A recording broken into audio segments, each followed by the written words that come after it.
नमस्कार साथियों, एक बार फिर से आप सभी का हमारे कार्यक्रम समस्या यहाँ भी में स्वागत है। काफ़ी लंबे समय के बाद साथियों आज आप सभी के बीच आया हूँ। कुछ तकनीकी समस्या रही थी जिसके कारण आप सभी के बीच नहीं आ पाया। तो साथियों ज़्यादा से ज़्यादा जुड़ें। सभी साथियों से मेरा विनम्र निवेदन है कि ज़्यादा से ज़्यादा शेयर करें। साथियों आप सभी से निवेदन है कृपया शेयर जरूर करें जिससे ज़्यादा से ज़्यादा लोग हमारे साथ जुड़ सकें।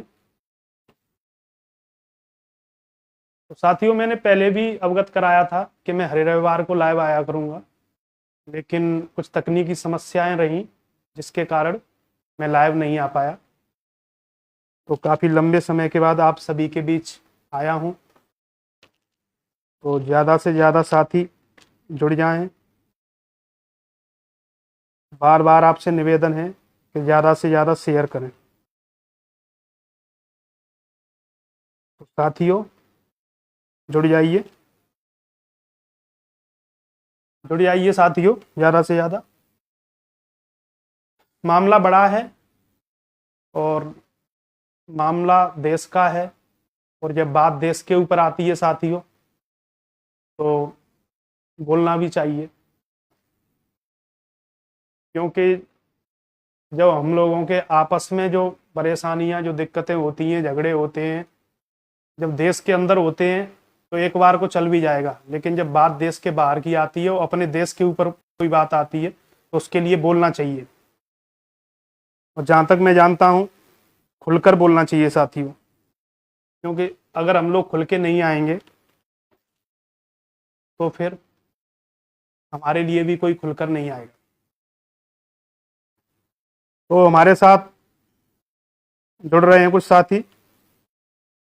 पंकज जुड़ गए हैं, पंकज शर्मा। जय श्री राम लिख रहे हैं, आपको भी जय श्री राम भाई। आकांक्षा जुड़ गई हैं, आपको भी जय श्री राम। गजेंद्र जुड़ गए हैं, गजेंद्र आपको भी जय श्री राम। स्नेहा यादव जुड़ गई हैं, स्नेहा आपको भी जय श्री राम। पत्रकार नीरज धनगर जुड़ गए हैं, राहुल शर्मा जुड़ गए हैं। सभी साथियों को मेरा जय श्री राम। जैसा कि साथियों मैंने अभी आप सभी को अवगत कराया था कि कुछ समस्याएं रहीं, जिस समस्याओं के कारण मैं अभी लाइव नहीं आ पाया था, लेकिन जब बात देश की आती है तो फिर आना ही पड़ता है। देश के लिए जरूर आएं। सभी साथियों से मेरा निवेदन है कि जब बात देश के ऊपर आए तो आप भी खुलकर आएं। तो साथियों ज़्यादा से ज़्यादा शेयर करें। आप सभी साथियों से मेरा विनम्र निवेदन है कि ज़्यादा से ज़्यादा शेयर करें। तो साथियों कैसे हो आप? मुझे उम्मीद है कि सभी हमारे भाई ठीक होंगे। तो रंजीत सिंह जुड़ गए हैं, रंजीत सिंह लिख रहे हैं जय श्री राम, आपको भी जय श्री राम भाई। साथियों आप सभी को भली भांति अवगत है कि हमने ये कार्यक्रम करीब 1 महीने पहले से शुरुआत की है। इस कार्यक्रम की समस्या यहाँ भी मैं हर रविवार को लाइव भी आ रहा हूँ। अभी 1-2 रविवार लाइव नहीं आ पाया था। तो आप सभी साथियों से मेरा निवेदन है कि ज़्यादा से ज़्यादा लोगों को हमारे साथ जोड़ें, और हमारे समस्या यहाँ भी कार्यक्रम में शायद किसी पीड़ित की अगर कोई समस्या का निदान हो जाता है तो उसको जरूर जोड़ें हमारे साथ। जुड़ जाइए साथियों, मामला बड़ा है। तो मैं शुरुआत करता हूं। पड़ोसी देश बांग्लादेश में तख्ता पलट हुआ। तो देशों में आप साथियों को सभी को अवगत है कि बांग्लादेश में अब किसी तरह की उठापटक चल रही है। पड़ोसी देश बांग्लादेश में तख्ता पलट हुआ तो देश में भी कुछ लोगों की बाँछें खिल गई। राजनीति में मर्यादा के घटते स्तर की वानगी देखिए कि विपक्ष के 2 नेताओं ने यहां तक कह दिया कि बांग्लादेश के प्रधानमंत्री आवास में जिस तरह लूट घसौट हुई है वैसा ही दृश्य भारत में भी देखा जा सकता है। साथियों, बात बहुत बड़ी बोल दी है इन्होंने कि जो बांग्लादेश में हुआ है वो भारत में भी हो सकता है। ये दोनों नेता कांग्रेस पार्टी के हैं साथियों। इनमें एक तो केंद्रीय मंत्री रह चुके हैं और राजनीति का लंबा अनुभव रखते हैं। इनका नाम है सलमान खुर्शीद। उन्होंने कहा कि भारत में भले ऊपर ऊपर सब कुछ सामान्य दिख रहा हो, में भी ऐसा हो सकता है। साथियों, आपको मेरी आवाज आ रही है? मुझे उम्मीद है कि आवाज ठीक आ रही होगी।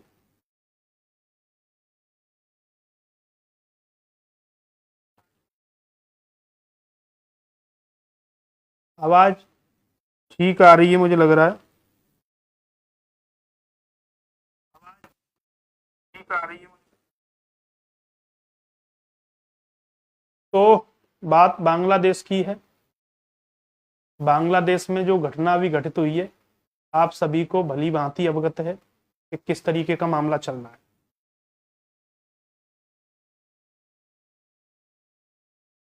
तो सलमान खुर्शीद, मैंने अभी आपको नाम बताया था, कांग्रेस के नेता हैं जिन्होंने अभी कहा है, उन्होंने कहा कि भारत में भले ऊपर ऊपर सब कुछ सामान्य दिख रहा हो, लेकिन अंदर से कुछ सुलग रहा है। दूसरी तरफ मध्य प्रदेश कांग्रेस के नेता सज्जन सिंह वर्मा ने धमकी भरे अंदाज में कहा कि एक दिन भारत के प्रधानमंत्री आवास पर भी लोग धावा बोल देंगे, ठीक उसी तरह जैसे बांग्लादेश में हुआ है। उन्होंने कहा कि पहले श्रीलंका में हुआ था, अब बांग्लादेश में हुआ, अब की भारत की बारी है। सवाल है साथियों कि क्या भारत में भी ऐसा हो सकता है, या यह सत्ता से दूर होने की खिसियाट में कांग्रेस साथियों ये जो बोल रहे हैं ये नेता लोग, कि आप लोगों को भली भांति आपने ये सबके बयान सुने होंगे किस तरीके से, या तो ये सत्ता की खिसियाट में कांग्रेसी बस ख्याली पुलाव पका रहे हैं। अंग्रेजों ने सपना देखा था कुछ समय पहले, अंग्रेजों ने सपना देखा था, अब कुछ कांग्रेसी देख रहे हैं। 1947 में जब भारत ने अंग्रेजों से आजादी पाई थी, तब भी यही भविष्यवाणी की गई कि भारत कुछ ही वर्षों में बिखर जाएगा। तत्कालीन ब्रिटिश प्रधानमंत्री क्लीमेंट इटली, पूर्व प्रधानमंत्री विंस्टन चर्चिल समेत कई अंग्रेज अधिकारियों प्रशासकों ने कहा था कि भारत जातीयता, धर्म, संस्कृति समेत अन्य कई पहलुओं से इतना भिन्न है कि इसका साथ रहना नामुमकिन है। वो सब गलत साबित हुए साथियों। कितनी हैरत की बात है कि 7 दशक बाद भारत में अराजकता का ख्वाब उसी कांग्रेस पार्टी के नेता देख रहे हैं जिसने आजादी की लड़ाई का नेतृत्व किया था। वो इतने भोले भी नहीं है कि भारत और बांग्लादेश की राजनीतिक सामाजिक स्थिति में आसमान जमीन का अंतर है साथियों। बांग्लादेश हो या कोई अन्य मुस्लिम बहुल देश, वहां की सबसे बड़ी समस्या लोकतांत्रिक भावनाओं के सम्मान की भारी कमी का होना है। ज्यादातर मुस्लिम समाज में भीड़ तंत्र का भाव गहरे बैठा है। इसके उलट भारत की व्यापक आबादी लोकतंत्र में यकीन रखती है। यहां लोकतांत्रिक संस्थाओं, उसके क्रियाकलापों से लोगों को अनगिनत शिकायतें हो सकती हैं। बावजूद इसके लोगों का इन पर गहरा विश्वास है। बहुसंख्यक भारतीय मानते हैं कि देश का भविष्य तय करने वालों किसी भी मुद्दे का समाधान लोकतांत्रिक प्रक्रिया से होना चाहिए।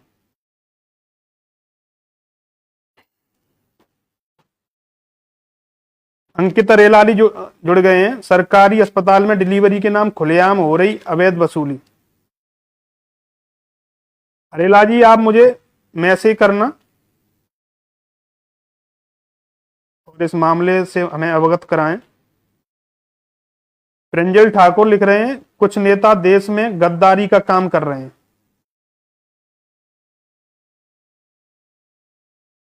ये तो हमारे देश में चला आ रहा है पुराने जमाने से, पुराने समय से। लोग गद्दारी करते आ रहे हैं।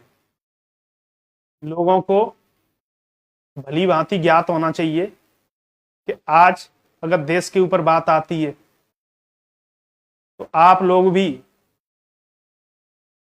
उसी आंधी में पूरे तरीके से उड़ जाओगे, आप रह नहीं पाओगे। अगर एक के साथ होगा तो दूसरे के साथ भी होगा, आप भी नहीं बच पाओगे साथी। तो जब देश की बात आती है तो मेरे हिसाब से देश के लिए काम करना चाहिए। हाल में 2022 में श्रीलंका में ऐसा हुआ जहां लोग प्रधानमंत्री राष्ट्रपति के आवास में घुस गए थे, और फिर बांग्लादेश में ऐसा हुआ, और अब भारत की बारी है। ये सज्जन सिंह वर्मा बोल रहे हैं, ये बयान है सज्जन सिंह वर्मा जो कांग्रेस के नेता हैं। भारत में नहीं हो सकती, मुस्लिम देशों जैसी स्थिति भारत में नहीं हो सकती। मैं आपको बता देता हूं साथियों, मुस्लिम देशों में बहुत बड़ा वर्ग वैसे नागरिकों का है जिनका लोकतांत्रिक संस्थाओं में जरा भी यकीन नहीं होता। वो लोकतंत्र को इस्लाम के खिलाफ मानते हैं और दिन रात शरीयत का सपना देखते हैं। उनका यकीन इस्लामी धार्मिक कानून शरिया पर होता है, इसलिए वो लोकतंत्र को कभी दिल से स्वीकार नहीं कर पाते। ऐसे में जब भी लोकतंत्र की जड़ों पर चोट करने का मौका मिलता है वो पूरी ताकत लगा देते हैं। इसके उलट जो भारत की कहानी है मैं बता देता हूं, भारत में बड़ी आबादी हिंदुओं की है जिसका मूल दर्शन मुंडे मुंडे मर्त भिन्ना का है। व्यापक हिंदू समुदाय यह दिल से मानता है कि विरोधियों को भी अपनी बात रखने, उसे भी जीने का हक है। हिंदुओं की नजर हमेशा भविष्य पर होती है, ये आप भली भांति परिचित हैं। हिंदू हमेशा भविष्य की सोचता है। वो जानते हैं कि गलतियां स्वाभाविक हैं, इसलिए वो माफ करना भी जानते हैं।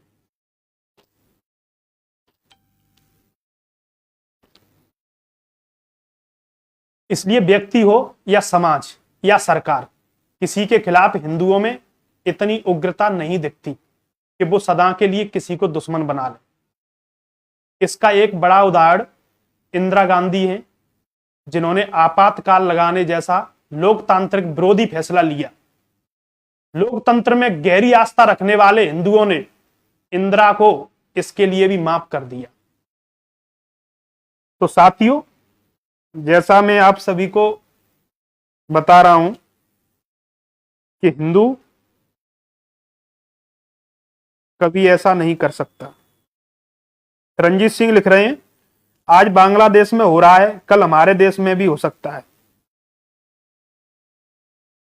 रंजीत सिंह जी, मैं इसी के बारे में बोल रहा हूं कि हमारे देश में ये नहीं हो सकता, लेकिन जो गद्दार हैं, गद्दार पूरे तरीके से चाह रहे हैं कि हमारे देश में भी ऐसा हो, लेकिन उनके मंसूबे कामयाब नहीं होंगे किसी भी तरीके से।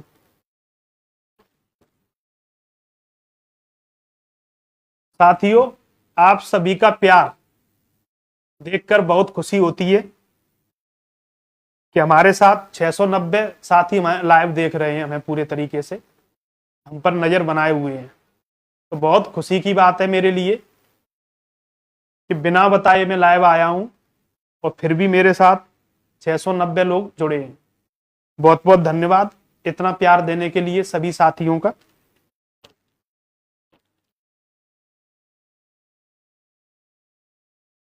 आप सभी साथियों का प्यार इसी तरीके से बना रहे। तो साथियों, मैं अभी बात कर रहा था भारत को लेकर। बात करें इसके उलट, मुसलमान ऐतिहासिक रूप से जनसंघ बीजेपी विरोधी रहे हैं और कम से कम निकट भविष्य में भी उनका विचार बदलने की गुंजाइश नहीं के बराबर ही है। मुसलमान मोब मेंटालिटी और खतरे में लोकतंत्र, मुसलमानों की यह सोच मोब मेंटालिटी की परिचायक है। वहां समुदाय फैसला होता है और एक एक मुसलमान उसका पालन करता है। मुसलमानों को व्यक्ति के रूप में सीमित आजादी ही है, दूसरी तरफ हर हिंदू आजाद है। अगर हिंदू की बात करें तो हर हिंदू पूरे तरीके से आजाद है, उस पर सामुदायिक भावनाएं, सामाजिक फैसले थोपे नहीं जा सकते। यही वजह है कि यहाँ विचारों का इतना विभेद है कि हिंदुओं को एक तरफ हाँकना लगभग नामुमकिन है। यहाँ किसी भी विचारधारा के समर्थकों और विरोधियों में भी इतने प्रकार हैं कि सबको साथ लाना संभव नहीं। इसलिए देशव्यापी अराजकता का माहौल पैदा होने की आशंका यहीं काफूर हो जाती है। जहां तक बात मोब मेंटलिटी से संचालित मुसलमानों की है, तो एक तो उनकी आबादी अभी 20% के आसपास है। भारत में मुसलमानों की जो आबादी है अभी 20% के आसपास है, और वो भी पूरे देश में बिखरे हैं। तो जो लोग ये कहना चाह रहे हैं कि भारत में भी ऐसा हो सकता है, जो लोग ये कहना चाह रहे हैं कि भारत में भी ऐसा हो सकता है, तो उन लोगों के मंसूबे कभी भी कामयाब नहीं होंगे।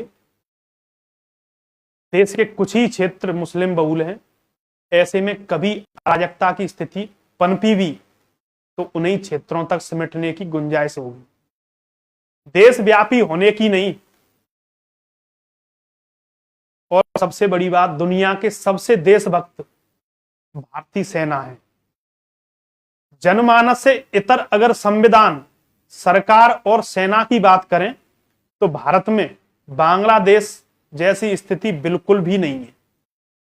यहां सेना ने कभी सरकार के मामलों में दखल नहीं दिया।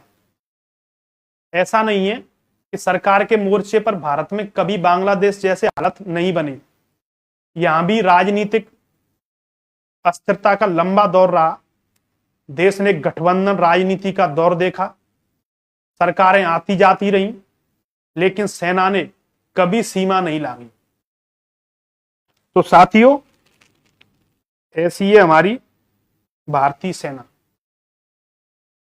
जिस पर बार बार न्योछावर होने का मन करता है। साथियों, ऐसी सेना किसी भी देश में नहीं है। जो भारतीय सेना है तारीफ के काबिल है साथियों। तो हमेशा साथियों अपनी सेना की भी पूरे तरीके से मदद करें, सैनिकों का हमेशा साथ दें। रंजिल ठाकुर लिख रहे हैं, जय श्री राम, जय माता दी, जय माता दी। सोम चौहान, जय श्री राम भैया, आपको भी जय श्री राम, सभी साथियों को जय श्री राम। तो हम सेना की बात कर रहे हैं। हमारी सेना को कभी सत्ता का लालच नहीं सता सका। देवगौड़ा और गुजरात जैसे कमजोर सरकारें आई, अटल सरकार सिर्फ 13 दिन में धराशायी हो गई, लेकिन सेना ने कभी सरकार की तरफ आंख उठाकर नहीं देखा। साथियों, मुस्लिम देशों का ऐसा नसीब नहीं है। अगर आप सोच रहे हैं, मुस्लिम देशों का ऐसा नसीब है ही नहीं। वहां सेना मौके के फिराक में रहती है और वक्त आते ही सत्ता संभालने का अरमान पूरा कर लेती है। या राजनीतिक दल एक दूसरे पर लाख आरोप प्रत्यारोप लगाएं, लेकिन सत्ता का हस्तांतरण हमेशा ही बिल्कुल सहज और सामान्य तरीके से होता है। ऐसा तो अमेरिका में भी संभव नहीं रहा है। कौन भूल सकता है कि जब डोनाल्ड ट्रंप सत्ता से हटे तो उनके समर्थकों ने क्या उत्पात मचाया।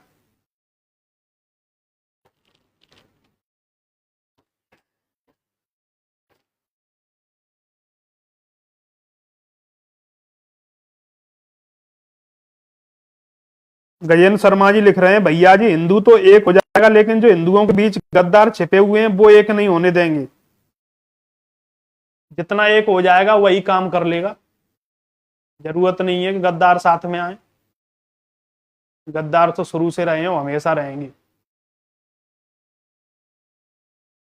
साथियों, जब बात देश की आती है तो बोलना चाहिए। उन लोगों के मंसूबे कभी पूरे नहीं होंगे जो देश के साथ गद्दारी करने की सोच रहे हैं, जो देश को लुटवाना चाह रहे हैं, जो देश में बैठे हुए हिंदुओं का मनोबल गिराना चाह रहे हैं। उन लोगों के मंसूबे कभी भी काम नहीं आएंगे। भारत में बहुत तगड़ा है जन आक्रोश के खिलाफ सेफ्टी बॉल।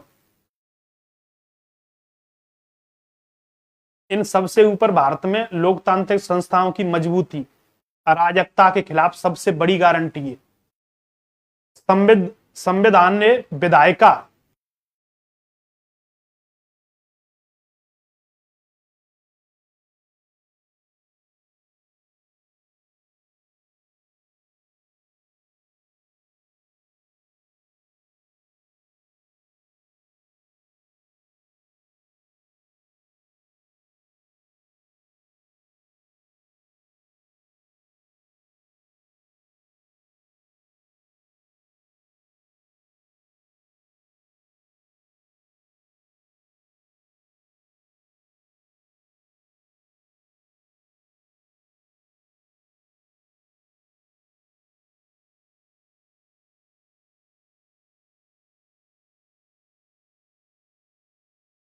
कैमरा क्या हो गया? अभी कहाँ हो गया? कैमरा कहाँ चला गया?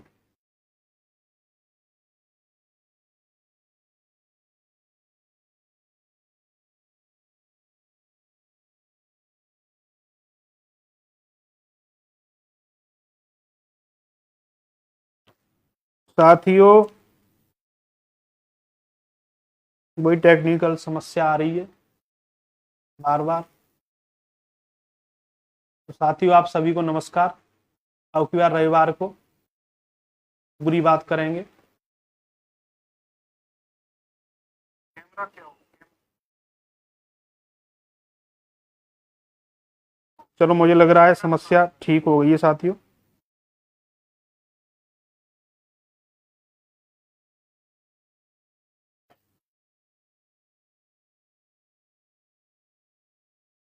भारत की जनता पूरे तरीके से जानती है, अगर सरकार से कुछ गलती हुई तो न्यायपालिका